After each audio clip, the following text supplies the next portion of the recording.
Hello everyone,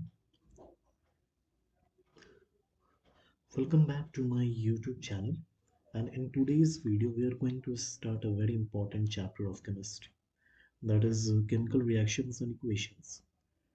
In this chapter we will understand what chemical reactions are, how to identify them, and how to write chemical equations in an easy way.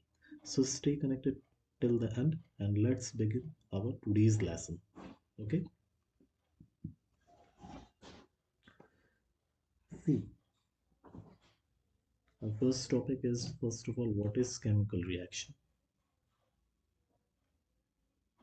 But before understanding concept of a chemical reaction, let us understand chemical change.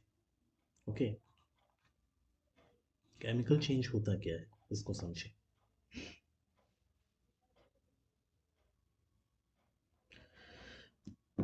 देखिए, it is a process of change in which a new substance with new properties are formed.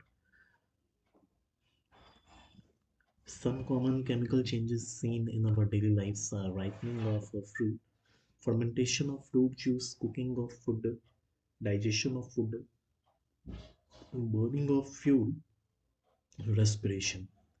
Chemical change एक वैसा change है जिसमें कि नए substance का formation होता है जिसकी प्रॉपर्टीज बिल्कुल ही नई होती है.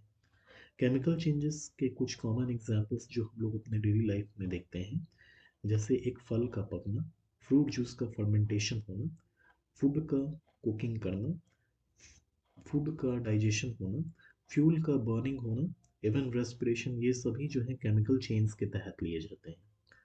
Next topic, chemical reaction.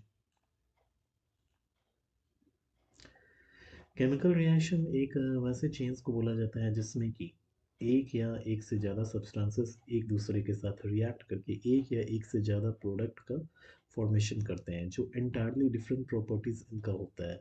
मतलब चेंज को अंडरगो करने से पहले इनका प्रॉपर्टी अलग होता है और चेंज हो जाने के बाद इनका प्रॉपर्टी बिल्कुल चेंज हो जाता है. और इसमें किस किस तरह का चेंजेस अराइज करता है, लाइक उनका स्टेट बदलता है, कलर चेंज कर जाता है, टेम्परेचर में भी चेंजेस आते हैं और इवन गैस का भी इवोल्यूशन होता है. तो एटम्स का रीअरेंजमेंट होता है एक केमिकल रिएक्शन में. मतलब एटम्स जो होते हैं अपने आप को पुनः स्थापित करते हैं. केमिकल इक्वेशन, ये एक तरह का केमिकल रिएक्शन, मतलब इसको कह सकते हैं कि एक तरह से ये केमिकल रिएक्शन का रिप्रेजेंटेशन है उसके स्टैंडर्ड सिंबल्स और फॉर्मूले के टर्म्स में, जो रिएक्टेंट और प्रोडक्ट्स को शो करने के लिए यूज़ किया जाता है. इसमें रिएक्टेंट, प्रोडक्ट और एक एरो साइन इंक्लूड होता है. जनरली रिएक्टेंट जो होता है वो एरो साइड के, मतलब एरो साइन के लेफ्ट साइड में रिप्रेजेंट किया जाता है और प्रोडक्ट जो होता है वो एरो साइड साइन के राइट साइड में रिप्रेजेंट किया जाता है.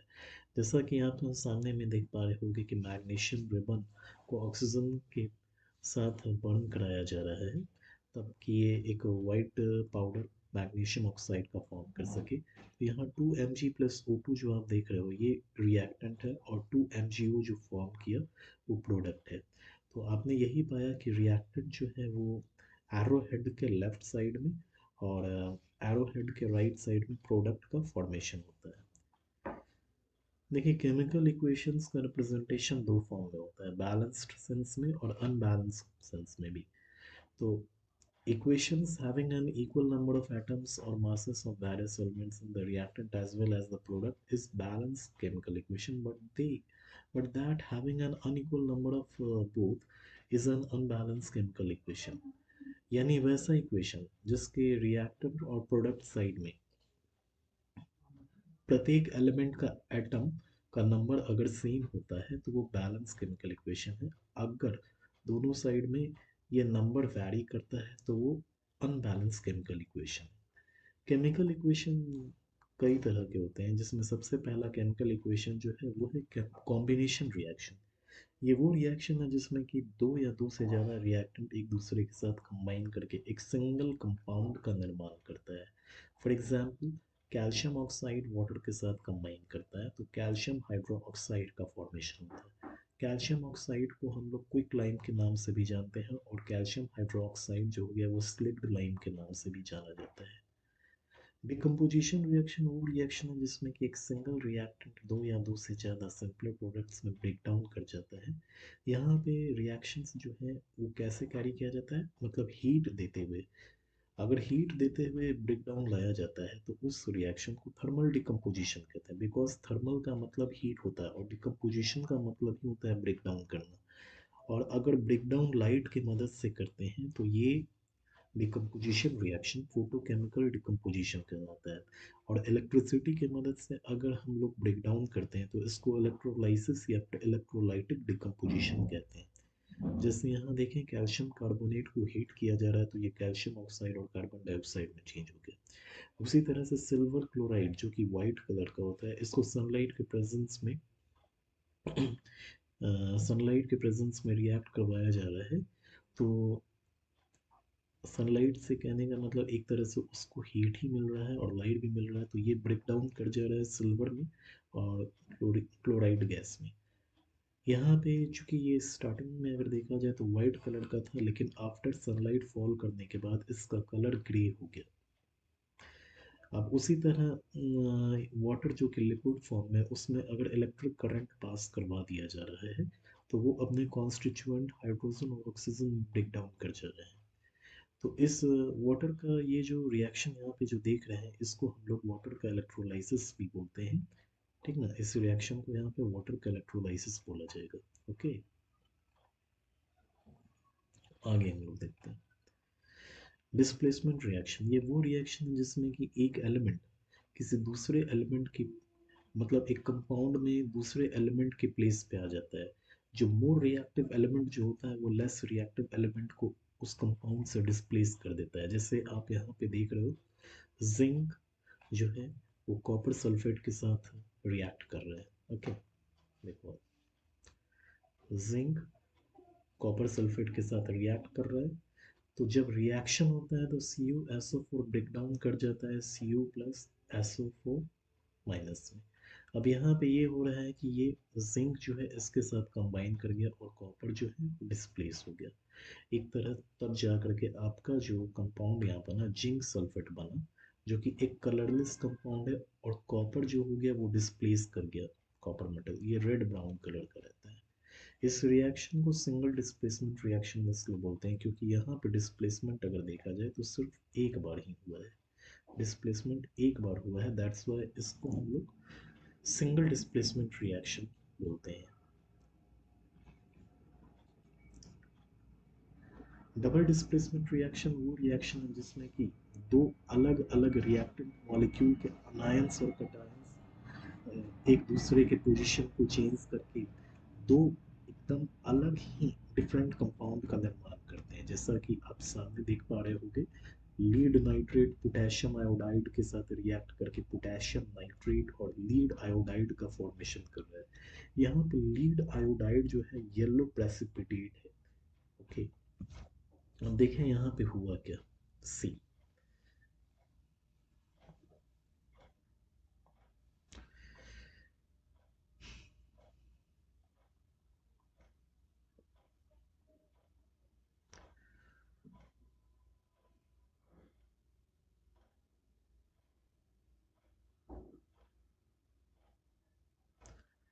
लीड जो है आयोडाइड के साथ कंबाइन कर गया, पोटेशियम जो है नाइट्रेट के साथ कंबाइन कर गया। ये डिस्प्लेसमेंट दो बार हो रहा है, दैट्स वाई इसको हम लोग डबल डिस्प्लेसमेंट रिएक्शन बोलते हैं। इस रिएक्शन को प्रेसिपिटेशन रिएक्शन भी यहाँ पे बोला जाएगा। ओके, नेक्स्ट,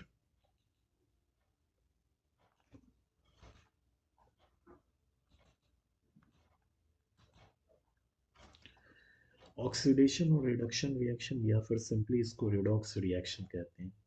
ऑक्सीडेशन रिएक्शन में देखिए होता क्या है कि एक सब्सटेंस ऑक्सीजन को गेन करता है और हाइड्रोजन को लॉस करता है एक रिएक्शन के दरमियान। जबकि रिडक्शन में इसमें होता ये है कि एक सब्सटेंस ऑक्सीजन को लूज करता है और हाइड्रोजन को गेन करता है एक रिएक्शन के दरमियान। यहाँ आपके सामने एक निमोनिक्स दिया गया है, मतलब ऑक्सीडेशन और रिडक्शन के डेफिनेशन के लिए।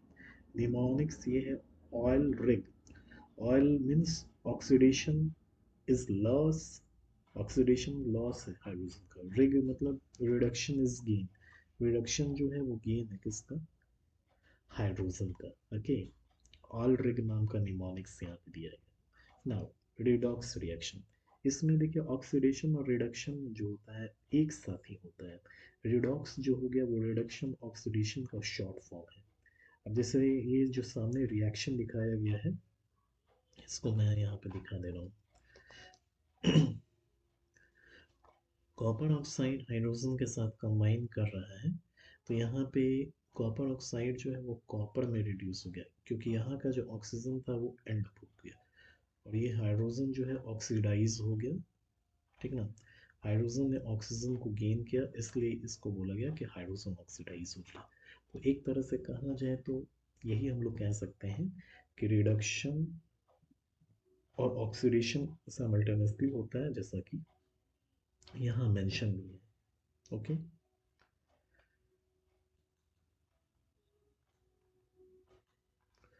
एक्सोथर्मिक रिएक्शन, ये वैसे रिएक्शन है जिसमें हीट रिलीज होता है प्रोडक्ट के फॉर्मेशन के दरमियान।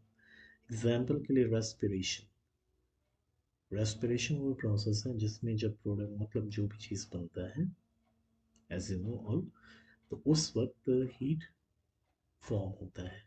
एंडोथर्मिक रिएक्शन वो रिएक्शन है जिसमें हीट का एब्जॉर्प्शन होता है प्रोडक्ट के फॉर्मेशन के साथ, लाइक आइस का मेल्टिंग होना ताकि वो वाटर का फॉर्मेशन कर सके, ये एंडोथर्मिक रिएक्शन का एग्जाम्पल है। नाउ कोरोजन, ये वो प्रोसेस है जिसमें मेटल का स्लो कन्वर्जन होता है अनडिजायरेबल कंपाउंड में, मॉइस्चर, वाटर, एसिड्स और एयर के एक्शन की तरह। इसकी वजह से क्या होता है, car bodies, bridges, iron railings, ships और भी दूसरे मेटल ऑब्जेक्ट्स जो डेली यूज के होते हैं उसको डैमेज होता है। देखिए रस्ट का फॉर्मेशन जो होता है, यानी रेडिश ब्राउन कोटिंग जो हाइड्रेटेड आयरन ऑक्साइड की है, जिसका फॉर्मूला Fe2O3 डॉट XH2O है, ये आपका आयरन ऑक्साइड का फॉर्मूला हो गया। ये आयरन पे जो बनता है इसके वजह से रस्ट आ जाता है। Green coating on copper and black coating on silver, इस वजह से कॉपर पर ग्रीन कलर का कोटिंग बनता है और सिल्वर पे ब्लैक कोटिंग बनता है। ये सभी जो हो गए कोरोजन के एग्जाम्पल्स है। ओके, कोरोजन को प्रिवेंट कैसे किया जा सकता है, ऑयल के लेयर को या ग्रीस को अप्लाई करते हुए, या फिर आयरन आर्टिकल को थिक लेयर ऑफ जिंक से कोट करते हुए। इस प्रोसेस को गैल्वेनाइजेशन बोलते हैं।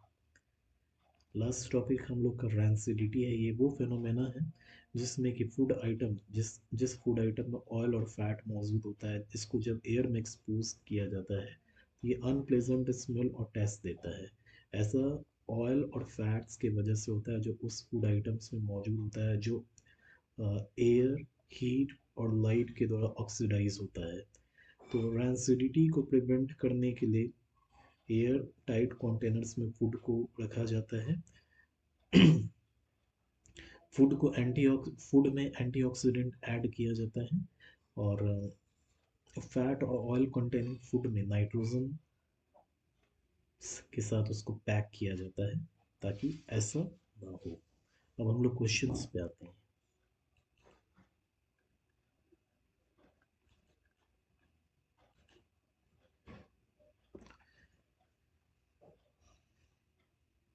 जैसा कि आप सामने क्वेश्चन देख पा रहे होंगे, सबसे पहले हम लोग एमसीक्यू को कवर करते हैं। एमसीक्यू में सबसे पहला क्वेश्चन जो है आपका, देखिए आप, पहला क्वेश्चन ये है, in which of the following process a chemical reaction has taken place, मतलब निम्नलिखित में से किस में केमिकल रिएक्शन हुआ है। आइस मेल्ट्स इनटू वाटर, बर्फ का पानी में पिघलना, ये कोई केमिकल रिएक्शन नहीं है, जैसा कि पानी को बर्फ में फिर वापस उसके फॉर्मर फॉर्म में लाया जा सकता है। और wet shirt got dried in sunlight, ये भी कोई केमिकल रिएक्शन नहीं है। Sugar getting dissolve in water, again chemical reaction नहीं है। ऑप्शन सी को अगर देखा जाए, a brown layer is formed over iron rod kept in air, बिल्कुल एक ब्राउन लेयर फॉर्म कर रहा है जब आयरन रॉड को एयर में रखा गया। एक तरह से यहाँ पे रस्टिंग हो रहा है, तो रस्टिंग तो केमिकल रिएक्शन है, दैट्स वाई ऑप्शन सी हम लोग लेंगे। ओके, नेक्स्ट नेक्स्ट क्वेश्चन में आ जाते हैं। In which of the following the identity of initial substance remains unchanged? मतलब इनिशियल सब्सटेंस का आइडेंटिटी इनमें से किसकी नहीं बदलती है? कर्डलिंग ऑफ मिल्क, यहाँ पे तो दूध का दही में चेंज होना और फिर दही से दूध में लाना ये पॉसिबल नहीं है। Second, formation of crystals by process of crystallisation, crystallisation की प्रक्रिया के द्वारा क्रिस्टल का फॉर्मेशन होगा। तो यहाँ पे अगर देखा जाए तो इनिशियल सब्सटेंस की आइडेंटिटी जो है अनचेंज नहीं हुई है, ऑप्शन बी। अगर ग्रेप्स का फर्मेंटेशन करना है तो हाँ बिल्कुल यहाँ पे चेंजेस हो गया। उसी तरह फूड का डाइजेशन होना, इसको अपने फॉर्मल फॉर्म में हम लोग नहीं पा सकते हैं, तो ये ए सी डी तो नहीं होगा, लेकिन क्रिस्टल्स का फॉर्मेशन होना क्रिस्टलाइजेशन की प्रोसेस से, इसमें इनिशियल सब्सटेंस का आइडेंटिटी चेंज नहीं किया है। नेक्स्ट क्वेश्चन में आ जाते हैं। Question number third, which of the following condition help us to determine that a chemical reaction has taken place? Gas का इवोल्यूशन होना, मतलब इसमें से कौन सी वो केमिकल मतलब केमिकल रिएक्शन के लिए कौन कौन सी कंडीशंस हैं यहाँ पे? तो गैस का तो इवोल्यूशन होना ये तो कंडीशन है ही, जब भी एक केमिकल रिएक्शन होता है तो गैस का इवोल्यूशन होता है, प्रेसिपिटेट का फॉर्मेशन होता है, इवन कलर में चेंजेस होता है, that's why all of the above, ये वाला आपका आंसर होगा। ओके, नेक्स्ट क्वेश्चन की तरफ बढ़ते हैं। विच of the following feature is involve in a properly written chemical equation? एक प्रॉपरली रिटन केमिकल इक्वेशन में निम्नलिखित में से कौन सी फीचर को इन्वॉल्व किया जाता है? तो टेम्परेचर, हाँ टेम्परेचर इज रिक्वायर्ड, इसको लिखा जाता है, इसको बैलेंस कंडीशन में लिखा जाता है। It should have information regarding physical state, definitely कि वो अगर सॉलिड है तो एस लिखा जाएगा, लिक्विड है और गैसेस है तो ये बात मेंशन किया जाता है, तो ऑप्शन सी भी, दैट्स वाई ये तीनों ऑप्शन दिया जा रहा है, that's why all of the above, ये आपका आंसर हो जाएगा। नेक्स्ट क्वेश्चन नंबर 5 की तरफ बढ़ते हैं। Why is it important to balance a skeletal chemical equation? एक स्केलेटल केमिकल इक्वेशन को बैलेंस करना ज़रूरी क्यों है? जैसा कि मैं आपको बतला देता हूँ, स्केलेटल केमिकल इक्वेशन वैसे इक्वेशन को बोला जाता है जो अनबैलेंस्ड फॉर्म होता है, यानी अनबैलेंस्ड केमिकल इक्वेशन को ही स्केलेटल केमिकल इक्वेशन बोला जाता है।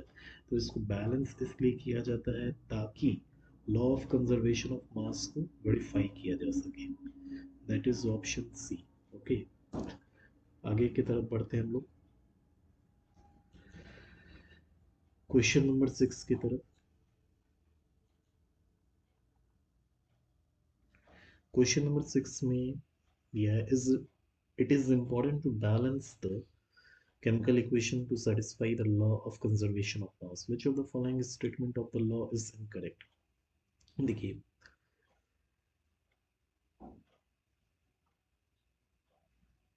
ये महत्वपूर्ण होता है केमिकल इक्वेशन को बैलेंस करना ताकि law of conservation of mass को सेटिस्फाई किया जा सके। तो निम्नलिखित स्टेटमेंट में से कौन सा लॉ इनकरेक्ट है? ठीक है, तो अगर इसमें देखा जाए तो सबसे पहला ऑप्शन जो दिया गया, the total mass of the element present in the reactant is equal to the total mass of the element present in the product. Second है, the two number of atoms of each element remains the same before and after a chemical reaction. Third जो है, the chemical composition of the reactant is the same before and after the reaction. और last option जो है, mass can neither be created nor can it be destroyed in a chemical reaction. देखिए, law of conservation of mass में इस बात को ज़रूर बोलता है कि मास को ना ही क्रिएट किया जा सकता है ना ही डिस्ट्रॉय किया जा सकता है केमिकल रिएक्शन में, और एलिमेंट का टोटल मास रिएक्टेंट वाले एलिमेंट में, रिएक्टेंट वाला जो एलिमेंट जो है उसका टोटल मास प्रोडक्ट साइड में जो एलिमेंट है उसके मास के बराबर होता है, और प्रत्येक एलिमेंट के एटम्स का नंबर सेम रहता है, भले ही वो केमिकल रिएक्शन के पहले हो या बाद में हो। तो ये तीन कंडीशन तो लॉ ऑफ कंजर्वेशन ऑफ मास के लिए है। अब कौन नहीं है, तो ये ऑप्शन सी नहीं है, क्योंकि देखिए रिएक्टेंट का जो केमिकल कंपोजिशन जो है वो रिएक्शन होने के पहले और रिएक्शन होने के बाद सेम नहीं रहता है। इसलिए ऑप्शन सी आपका इस क्वेश्चन का आंसर हो गया। ओके, क्वेश्चन नंबर 7 की तरफ चलते हैं हम लोग।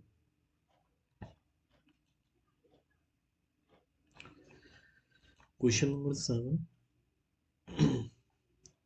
क्वेश्चन नंबर 7 जो ये है, which of the following correctly represents a balanced chemical equation। इसमें बैलेंस केमिकल इक्वेशन कौन रिप्रेजेंट कर रहा है?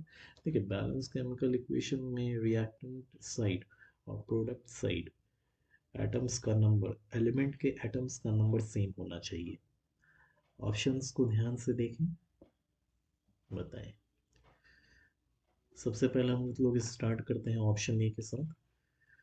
आयरन, आयरन रिएक्टेंट साइड एक है, यहाँ तो तीन हो गया, तो ये तो भाई बैलेंस्ड है ही नहीं। सेकंड में देखते हैं, आयरन यहाँ तीन है, हाँ आयरन यहाँ पे भी तीन है। हाइड्रोजन की अगर बात करें तो 4H2 मतलब 8 होना चाहिए, 4H2 इधर भी है, और ऑक्सीजन 4 है, तो O4 ये है। ये आपका बैलेंस केमिकल इक्वेशन है, ऑप्शन बी। क्वेश्चन नंबर 8 में आ जाते हैं। When aqueous solution of potassium iodide and lead nitrate are mixed, an insoluble substance separates out. The chemical equation for the reaction involved is, देखिए potassium iodide का potassium iodide और lead nitrate को जब mix किया जाता है तो एक इनसॉल्युबल सब्सटेंस सेपरेट करता है। तो इसके लिए केमिकल रिएक्शन क्या होगा? पोटेशियम आयोडाइड की अगर बात करें तो पोटेशियम के लिए सिंबल के है, आयोडाइड के लिए आई है, और इसको मिक्स किया जा रहा है लेड नाइट्रेट के साथ। लेड नाइट्रेट, लेड के लिए आपका फॉर्मूला ये है, और नाइट्रेट जो हो गया NO3। ठीक है। अगर इसको हम लोग देखते हैं तो यहाँ पे PbI ये देखने में तो लग रहा है, बट ये आपका ये बैलेंस सेंस में नहीं है, क्योंकि हमें कंसिडर उसके एटम्स को भी लेके करना होता है। अगर यही चीज़ अगर हम लोग नीचे में आकर के देखते हैं, ये ऑप्शन बी आपका होगा, क्योंकि आप देखें पोटेशियम आयोडाइड लेड नाइट्रेट के साथ रिएक्ट कर रहा है, ये बैलेंस फॉर्म में है, इसलिए हम लोग कंसिडरेशन इसका करेंगे। ठीक है, जो बैलेंस फॉर्म में रहेगा, स्केलेटल केमिकल इक्वेशन कभी भी नहीं लेना है, बैलेंस फॉर्म में ही लेना है। ओके, आगे आ जाते हैं।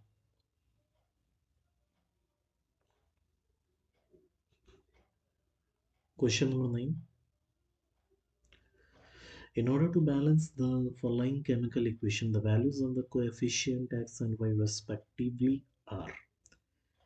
देखिए ये जो आपके सामने जो केमिकल इक्वेशन शो जो किया गया है, इसको बैलेंस करने के लिए x और y का कोएफिशिएंट क्या होना चाहिए।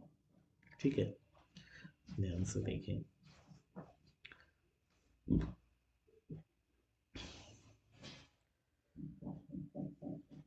PbO, यहाँ पे 2Pb लगा हुआ है, तो X2 हो जाएगा। अब रहा बात YNO2, NO2,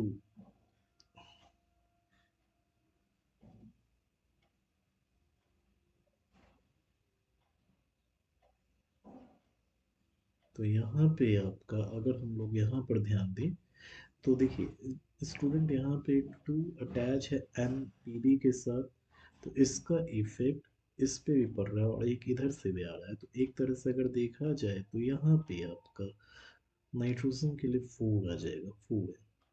और ऑक्सीजन की अगर सिमिलरली बात की जाए, हाँ तो यहाँ पे स्टूडेंट हम लोग ये लेंगे 4NO2, 2PbO 4NO2, यानी ऑप्शन जो है आपका ए कंसिडर किया जाएगा। फाइनली इक्वेशन ये बनेगा 2PbNO3 2 को जब हीट किया गया तो ये चेंज कर गया to lead oxide plus 4 nitrogen dioxide plus O2। Okay student, so यहाँ पे आपका ठीक है, यहाँ पे भले आप O3 3 2 6 6 2 12 और यहाँ पे देखते हैं 2 ऑक्सीजन इधर है, 4 बिल्कुल इधर से भी तो हो ही जा रहा है स्टूडेंट, बिल्कुल इधर से भी हो जा रहा है। तो ऑप्शन 2 और 4 हम लोग लेंगे, ऑप्शन ए। चलिए आगे बढ़ते हैं। ये थोड़ा प्रैक्टिस करने का, आप लोग इसको प्रैक्टिस करेंगे तो और बेहतर आप समझ पाएंगे। आगे बढ़ते हैं। Question number 10, the chemical reaction between copper and oxygen can be categorized as। देखिए कॉपर और ऑक्सीजन के बीच में जब केमिकल रिएक्शन होता है तो इसको किस तरह से कैटेगराइज किया जा सकता है। कॉपर के लिए जो सिंबल है Cu और ऑक्सीजन के लिए O2, इसको जब हम लोग करेंगे तो कॉपर ऑक्साइड मिलेगा। लेकिन अब यहाँ पे ऑक्सीजन का 2 है तो यहाँ ये देना पड़ेगा सिमिलरली ये। तो एक तरह से कॉपर और ऑक्सीजन कंबाइन जब किया तो कॉपर ऑक्साइड बना। तो इसको तो हम लोग कंबाइन कर रहे हैं ना, ये दोनों कंबाइन कर रहा है, तो कंबाइन कर रहा है it means combination reaction, option C. Next question की तरफ आ जाते हैं। Question number 11, during electrolysis of water if the volumes of oxygen and hydrogen evolved at the electrodes are V0 and VH, मतलब ऑक्सीजन का वॉल्यूम हो गया VO और एंड VH, तो VO बाई VH क्या होगा। ओके, क्वेश्चन नंबर 11 में हम लोग आ जाते हैं। तो VO बाई VH यहाँ पे है आपका स्टूडेंट।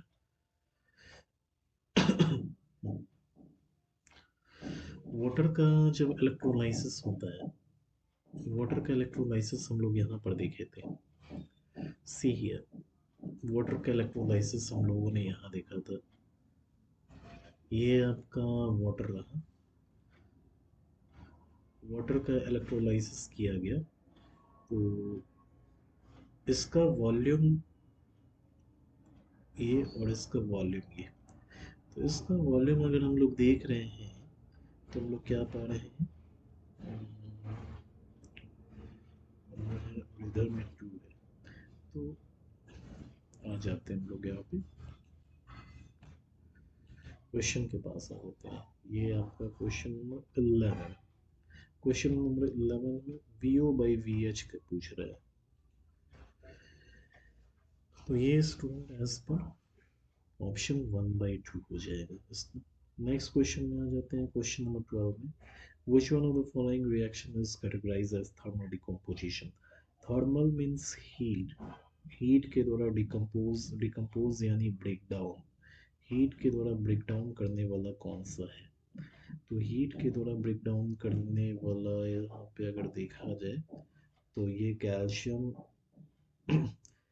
कार्बोनेट है, क्योंकि कैल्शियम कार्बोनेट को जब हीट किया जाता है, एज पर टेक्स्ट बुक यही बात मेंशन है, कैल्शियम कार्बोनेट को जब हीट किया जाता है तो ये कैल्शियम ऑक्साइड और कार्बन डाइऑक्साइड में ब्रेक डाउन करता है।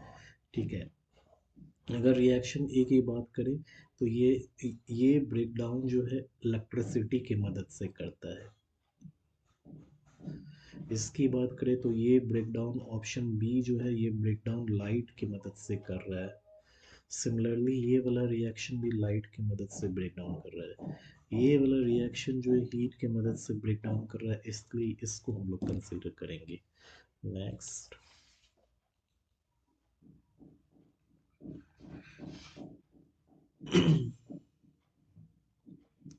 नेक्स्ट क्वेश्चन की तरफ हम लोग बढ़ते हैं। क्वेश्चन नंबर 14, क्वेश्चन नंबर 14 में आप देख रहे हो लाइम स्टोन को हीट किया गया, तो ये एक पर्टिकुलर चीज़ x में चेंज हो गया, देन x प्लस CO2 में चेंज हो गया, फिर इसको फर्दर हीट किया गया है, इसमें H2O ऐड किया गया है तो ये सिलेक्ट लाइन में चेंज हो गया है। तो इसमें हमें क्या करना है, question identify the correct option from the given table which represents the type of reactions occurring in step 1 and step 2. देखिए स्टेप 1 और स्टेप 2 में क्या हो रहा है। क्वेश्चन नंबर 13 को अगर ध्यान से देखें, लाइम स्टोन को जब हीट किया जाता है तो ये किसमें चेंज होगा।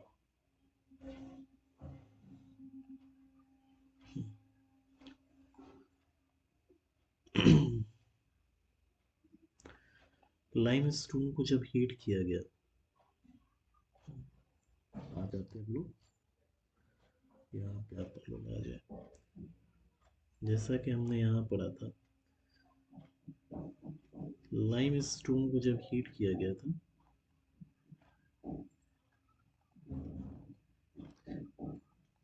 तो ये इसमें आपका चेंज हो रहा है एक्स में, यानी क्विकलाइम। क्विकलाइम जब CO2 के साथ कंबाइन करता है और H2O दे दिया जा रहा है, फिर ये स्टेप 1 है।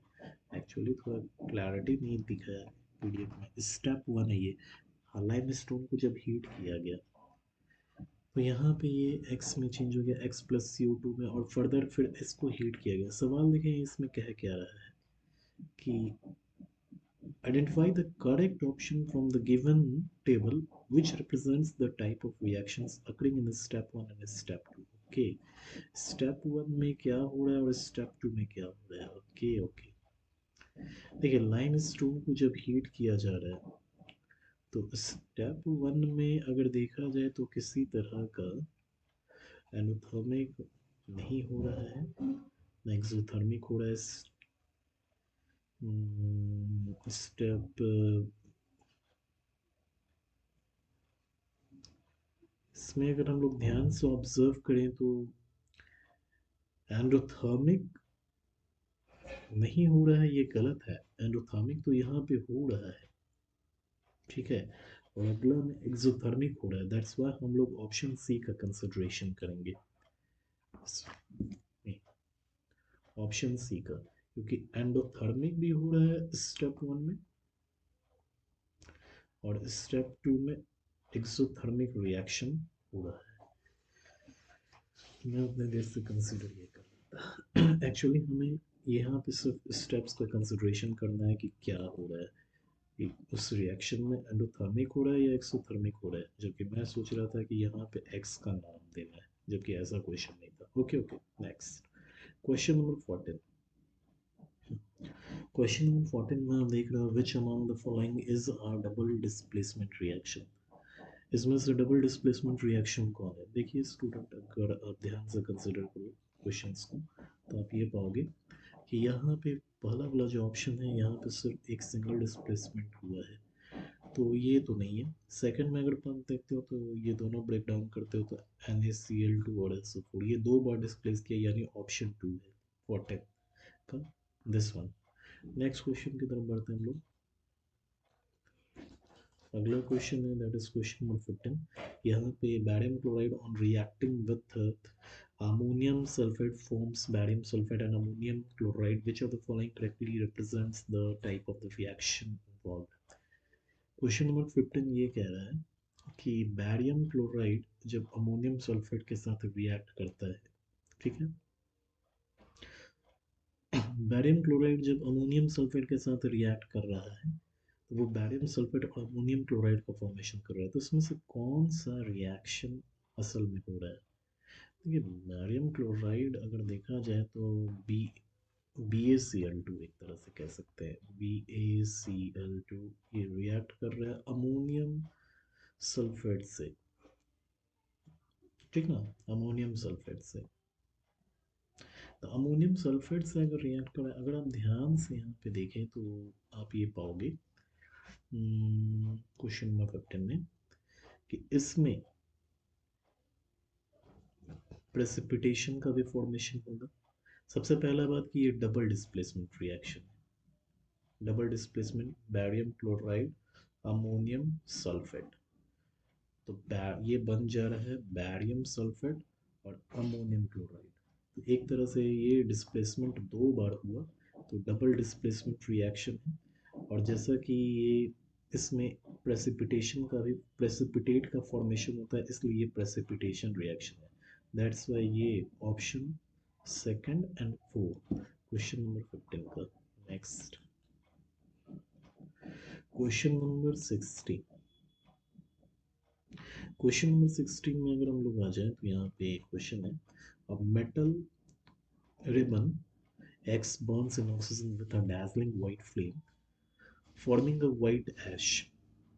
The correct description of X, Y and type of reaction is, एक मेटल रिबन को एक मेटल रिबन एक्स को बर्न किया जा रहा है ऑक्सीजन में और वाइट डैजलिंग फ्लेम प्रोड्यूस करता है। जैसा कि आपने टेक्स्ट बुक में पढ़ा था, ये एक्स एक्चुअली आपका मैग्नीशियम, ठीक ना। मैग्नीशियम को जब ऑक्सीजन के प्रेजेंस में बर्न किया जाता है तो ये वाइट डैजलिंग फ्लेम को प्रोड्यूस करता है। और ऐश जो कि ऑक्सीजन इसमें कंबाइन कर गया तो ये मैग्नीशियम ऑक्साइड हो जाएगा, है ना। मैग्नीशियम यानी Mg, और ये मैग्नीशियम ऑक्साइड का फॉर्मेशन किया। तो द करेक्ट डिस्क्रिप्शन, हाँ ये तो हो गया। The correct description X Y का नाम बताना है तो मैग्नीशियम और मैग्नीशियम ऑक्साइड और किस तरह का रिएक्शन हो, ये कॉम्बिनेशन रिएक्शन है। क्योंकि यहाँ पे हो ये रहा है, मैग्नीशियम ऑक्सीजन के साथ कंबाइन कर रहा है और मैग्नीशियम ऑक्साइड का फॉर्मेशन कर रहा है, इसलिए ऑप्शन बी। क्वेश्चन नंबर 17 की तरफ आ जाते हैं लोग। क्वेश्चन नंबर 17 को देखिए, identify the product with which represents the solid state in the above reaction. Test tube containing solution of sodium sulfate, test tube containing solution of barium chloride, sodium sulphate और barium chloride. ठीक है, इसमें solid state निम्नलिखित में से कौन सा होगा। तो अगर इस रिएक्शन को हम लोग ध्यान से देखें तो सोडियम सल्फेट Na2SO4 रिएक्ट कर रहा है बैरियम क्लोराइड के साथ और ये फॉर्म कर रहा है बैरियम सल्फेट और NaCl यानी सोडियम क्लोराइड। ठीक है, तो इसमें सवाल ये है क्या है, सॉलिड स्टेट में कौन सा है। सॉलिड स्टेट में बैरियम सल्फेट होगा, option option B, barium sulphate. Question number 18, question number 18 की तरफ आ जाते हैं लोग। क्वेश्चन नंबर 18 में दिया गया, in the reaction of iron with copper sulphate solution, which option in the given table represents the substance oxidized and the reducing agent। Copper sulphate का जब रिएक्शन आयरन के साथ हो रहा है तो उसमें कौन सा सब्सटेंस ऑक्सीडाइज हुआ और कौन रिड्यूस होगा। तो यहाँ पे अगर हम लोग देखें तो आयरन जो है ऑक्सीडाइज हुआ, ठीक है, आयरन ऑक्सीडाइज हुआ।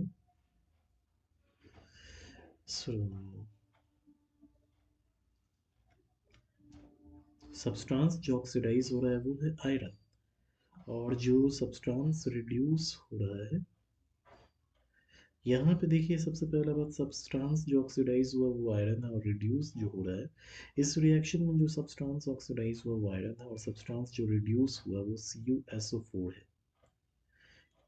ये सब्सटेंस रिड्यूस हो गया, तो इसका ऑप्शन जो है क्या दिया है, ऑप्शन पे आ जाते हैं हम लोग। क्वेश्चन नंबर 18 का ऑप्शन है ऑप्शन ए, जो सब्सटेंस ऑक्सीडाइज हुआ वो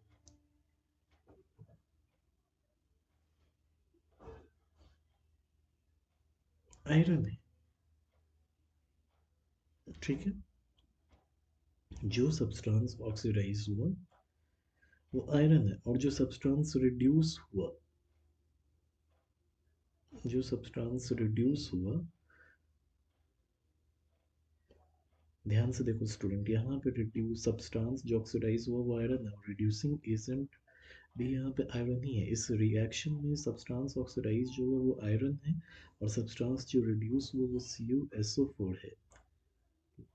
CuSO4 रिड्यूस हुआ तो यहाँ पे लेकिन रिड्यूसिंग एजेंट तो Fe ही हो जाएगा आपका, ठीक है।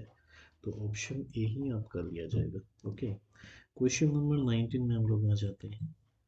इसमें कंफ्यूज ना हो, इसमें आप सोच रहे होंगे कि ये कैसे हुआ, तो मैं इसको फिर से दोबारा आपको बता देता हूँ।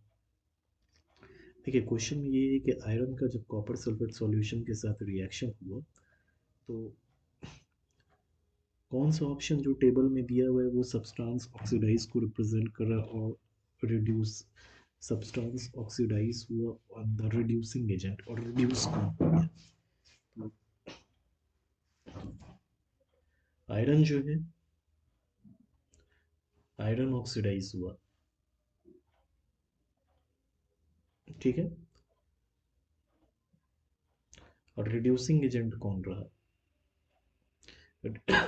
यहाँ पे चूंकि जो सब्सटेंस ऑक्सीडाइज हुआ वो आयरन है और रिड्यूसिंग एजेंट भी आयरन है। कैसे?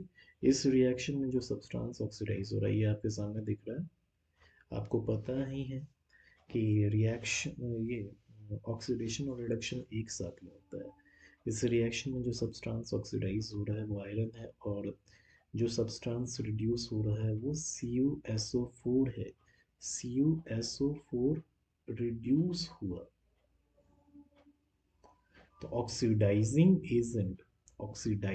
एजेंट जो है वो CuSO4 है। ऑक्सीडाइजिंग एजेंट हो गया आपका CuSO4 और रिड्यूसिंग एजेंट जो हो गया वो आपका आयरन हो गया। इसलिए ऑप्शन ए को हम लोग लेंगे। आगे हम लोग आ जाते हैं नेक्स्ट क्वेश्चन की तरफ, that is question number 19। Question number 19 में ये है कि दिए हुए रिडॉक्स रिएक्शन में, ठीक है, ये जो सामने रिएक्शन दिया हुआ है इन चार ऑप्शन में से इसमें क्या हो रहा है। तो अगर हम लोग इस क्वेश्चन को ध्यान से देखें तो मैग्नीशियम ऑक्साइड हाइड्रोक्लोरिक एसिड के साथ रिएक्ट करके मैग्नीशियम क्लोराइड वाटर और क्लोरीन गैस का फॉर्मेशन कर रहा है। तो यहाँ पे एक्चुअली MnO2 मैग्नीशियम ऑक्साइड जो है वो रिड्यूस कर जा रहा है। एक मिनट,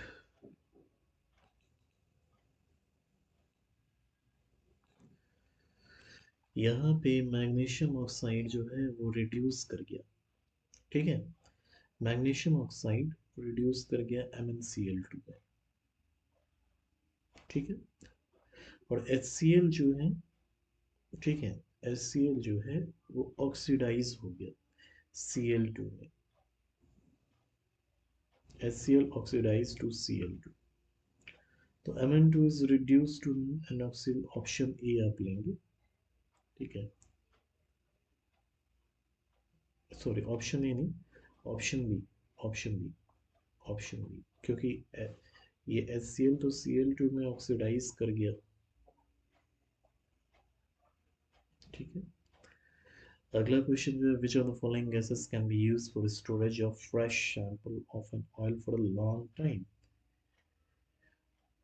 मतलब निम्नलिखित में से किस गैस का उपयोग ऑयल के एक sample, fresh sample of oil को स्टोरेज के लिए किया जाता है एक लंबे समय के लिए। तो वो आपका नाइट्रोजन तो आप लोग पढ़े ही थे, इवन हीलियम को, ऑप्शन बी आप लेंगे, ठीक है। एजर्शन और रीजन नेक्स्ट क्वेश्चन है वो अगले वीडियो में अपलोड किया जाएगा। अभी के लिए हम लोग यहाँ तक कंसिडर करते हैं। एजर्शन और रीजन हम लोग आगे तुरंत स्टार्ट करने वाले हैं। Okay students, okay.